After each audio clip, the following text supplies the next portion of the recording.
Hello everyone. So through this video I'll try to give you the basic idea of the concepts that we are to study in unit 2 of DSC 501, that is logical positivism. So in this video we'll look at the basic ideas of logical positivism, the principle of verifiability, strong and weak verifiability, and the criticisms of the principle of verifiability. So let us begin by looking at a brief introduction of logical positivism. So what is logical positivism? Logical positivism is also known as logical empiricism, and it is a philosophical movement that arose in Vienna in the 1920s. It was characterized by the view that scientific knowledge is the only kind of factual knowledge, and that all traditional metaphysical doctrines are to be rejected as meaningless. Now, what does that mean? It means that logical positivism as a philosophical movement wanted to give a scientific basis to philosophy.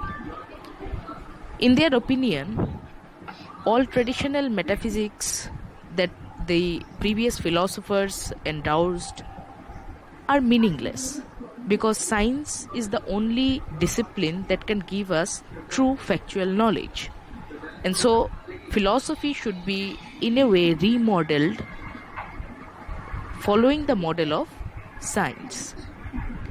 So according to the logical positivist, philosophy is not a theory, it is rather an activity. And what is the function of philosophy? They believe that the sole function of philosophy is the logical analysis of language. So if we analyze language that we use in our everyday life, if we analyze that language properly, we will have an idea of what philosophy is. So the logical positivist in a way wanted to bring scientism in philosophy. They wanted to give philosophy a strong scientific foundation, because according to them, science was the only discipline that can give us true factual knowledge. Now, in order to understand the philosophy of logical positivism, we need to look at the Vienna Circle. What was this Vienna Circle? It was actually a group of philosophers and scientists who were basically from the disciplines of natural and social sciences, physicists, botanists, logicians, and mathematicians, who met regularly between the time period of 1924 to 1936 at the University of Vienna. So this circle was chaired by Maurice Schlick, and it is there that they shaped the philosophy of logical positivism. Now, some of the renowned logical positivists were Schlick, Rudolf Carnap, Hans Reichenbach, Gustav Hempel, Ludwig Wittgenstein, A.J. Ayer, and others. Now, what was the philosophy that they developed? So they developed the principle of verifiability, which according to them was the criterion of meaning, and they also aimed at eliminating metaphysics from philosophy. They wanted to, as I have already said, remodel and reshape philosophy to understand philosophy in the new light of science. So let us now look at the principle of verifiability of meaning. So we saw that the logical positivists thought that the primary function of philosophy is the logical analysis of language. And through this logical analysis, the philosophers would be able to identify reality, which has been the age-old search in philosophy. We all know that in philosophy, the search is about reality. Every philosopher tries to find out what is the ultimate reality. What is reality, and what is the nature of reality? Now, reality for the logical positivist did not lie in a metaphysical transcendental entity. No, it was not something that is beyond our experience and something that is metaphysical and transcendental that we have to grasp through some extra intuitive mechanism, through some super sensuous non-experimental method. No, according to them, reality was hidden in our language. The language that we use, if we can thoroughly, logically analyze that language, then we can find that reality. Now, when we logically start to analyze language, the main question that needs to be identified and answered is this one. So, which sentences are meaningful and which sentences are meaningless? And so that was the whole purpose of logical positivism, to find out that which sentences are meaningful and which sentences are meaningless. And to identify this meaningfulness of sentences in language, the logical positivist gave this principle of verifiability, which according to them was the criterion of measuring the meaningfulness of sentences. So by applying this principle of verifiability, we can identify which sentences are meaningful and which sentences are meaningless. Now, this principle of verifiability is one of the main tenets of logical positivism. This principle was used, as I have already said, to identify these meaningful sentences and differentiate them from the meaningless sentences. And they did that with the purpose of eliminating metaphysics, which, according to them, consisted of meaningless, nonsensical, and pseudo sentences. That is, sentences which appear to be meaningful but are actually meaningless. Now, let us look at what this principle states. The principle states that the meaning of a proposition is the method of its verification.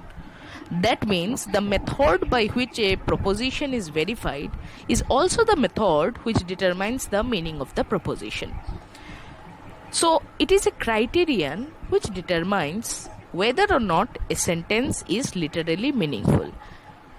Now, observe one point here. Now, a sentence can be true or false. The false sentences, according to the logical positivist, are not meaningless. Meaning means they are either true or false. The only thing that matters here is whether they are verifiable or not, whether I can verify, confirm their truth or falsity or not. So if I can confirm that a sentence is either true or false, then I have to accept that the sentence is meaningful. And if I can't do that, if I can't verify a proposition to be either true or false, it can be either true, it can be false, that doesn't matter. But the point is, I have to be able to verify it. So if I can verify it, then that proposition is meaningful. And if I can't verify it, then that proposition is meaningless. So according to the principle of verifiability of meaning, a statement is literally meaningful if it is either an analytical proposition or it is a statement that is empirically verifiable.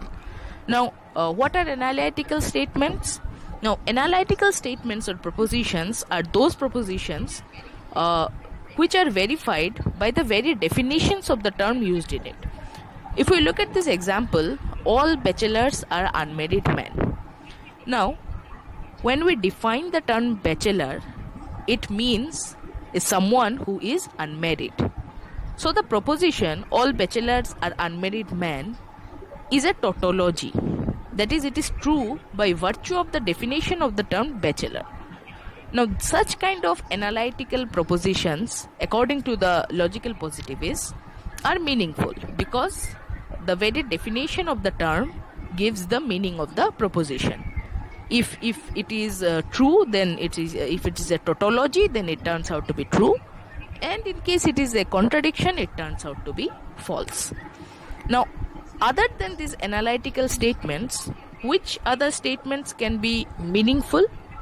So the logical positivists are saying that other statements which are meaningful other than the analytical statements are the empirically verifiable statements. That is, the statements which we can verify through sense experience, through perception or other kinds of sense experience. If there is a statement and if I can verify it through the mechanism of sense experience, if I can find out if that statement is true or false, then I have to accept it as meaningful. Let us look at the example of the statement, the rose is red. Now, this statement is meaningful because it is possible for us to empirically verify it. I can look at the rose and I can say that whether or not the rose is red. If it is red, then the statement is true, and if it is not red, then the statement is false. But in either case, whether if it's true or if it's false, it is meaningful because we are able to empirically verify it. So on the basis of this principle of verifiability of meaning, the logical positivists discard the metaphysical statements of traditional philosophy as meaningless. They also discard other kinds of statements which are ethical or aesthetic or religious. Suppose the statement such as God exists in a heavenly abode, or the statement the absolute is both immanent and transcendent. Now, this kind of statements cannot be empirically verified. It is not possible for us to verify whether or not God lives in an heavenly abode, say heaven, because we can't verify, we can't perceive God, and we also can't perceive heaven. Or the statement that the absolute is both immanent and transcendent. I can't verify possibly that if the absolute is immanent, that is in this world, or transcendent or beyond this world. It is not possible for human beings to verify it. So this kind of statements, as they are unverifiable, so they are termed as meaningless, such as the statement tea is brilliant and slithy tops. Now, this statement is meaningless. It doesn't make any sense. Those are just a combination of some words conveying no sense. Similarly, the logical positivists say that statements such as God exists in a heavenly abode, or the statement that the absolute is both immanent and transcendent, are meaningless. So, when the logical positivists talk of verifiability, we must understand that they don't mean verifiability in practice, they mean verifiability only in principle. Now, this is because if they mean that verifiability is only verifiability in practice, then suppose a completely meaningful sentence like life exists in other galaxies, or there is a mountain on the other side of the moon. Now, such kind of statements would then become meaningless because, there is no possible way to verify right now, given the technologies that we have, that whether or not there is life in other galaxies, or whether or not there is moon on the other, there is a mountain on the other side of the moon, because we don't have the mechanism right now to find it out. But these propositions, according to the logical positivist, are also meaningful because they are verifiable in principle. So this impossibility of verification is not a logical impossibility. It is only a technical impossibility. Right now we don't have the mechanism to find out whether there is a mountain in the other side of the moon. But if there is sufficient technological improvement, then we would be able to find out if there is life in other galaxies, or if there is a mountain on the other side of the moon. So by verifiability, the logical positivists always mean verifiability in principle and not verifiability in practice. Now, another distinction has been made by them between strong verifiability and weak verifiability. Now, A.J. Ayer, a notable logical positivist, has presented this idea that there are two senses of verifiability. There is a strong sense and there is a weak sense. So what is this strong sense of verifiability?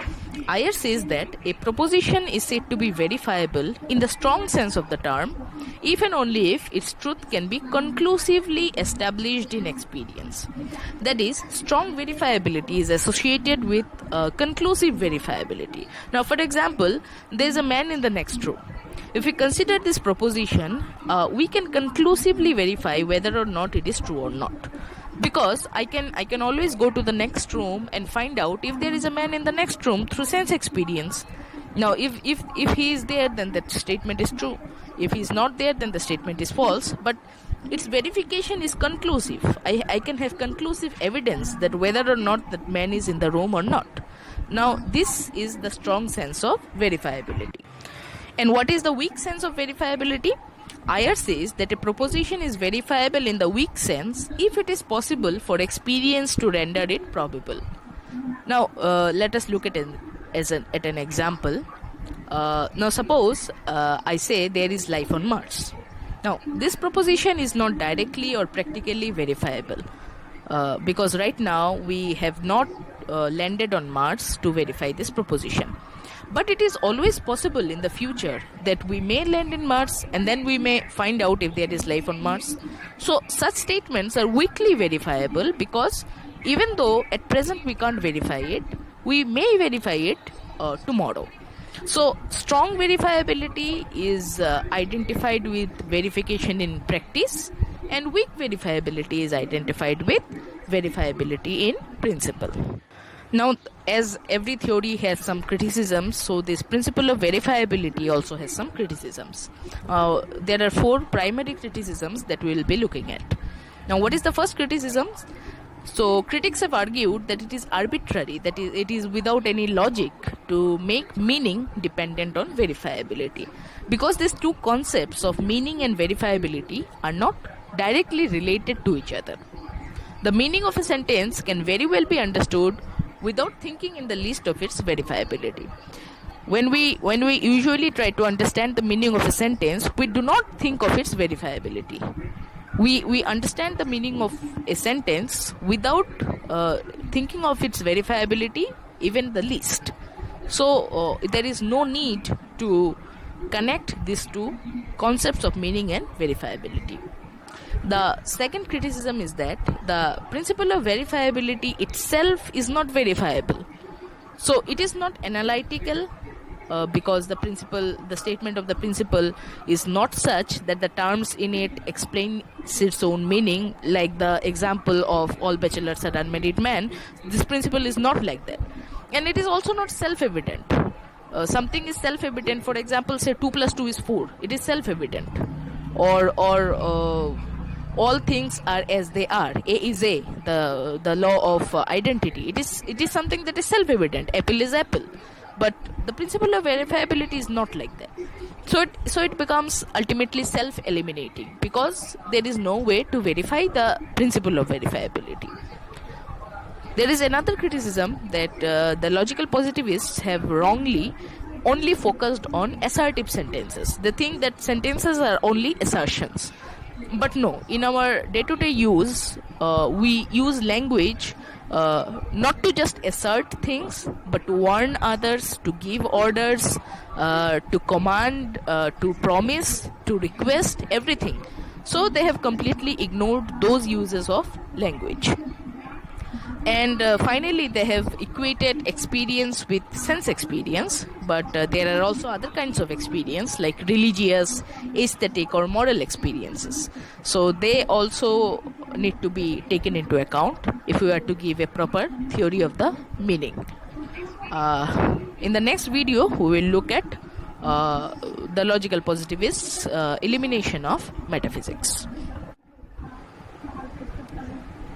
Hello everyone.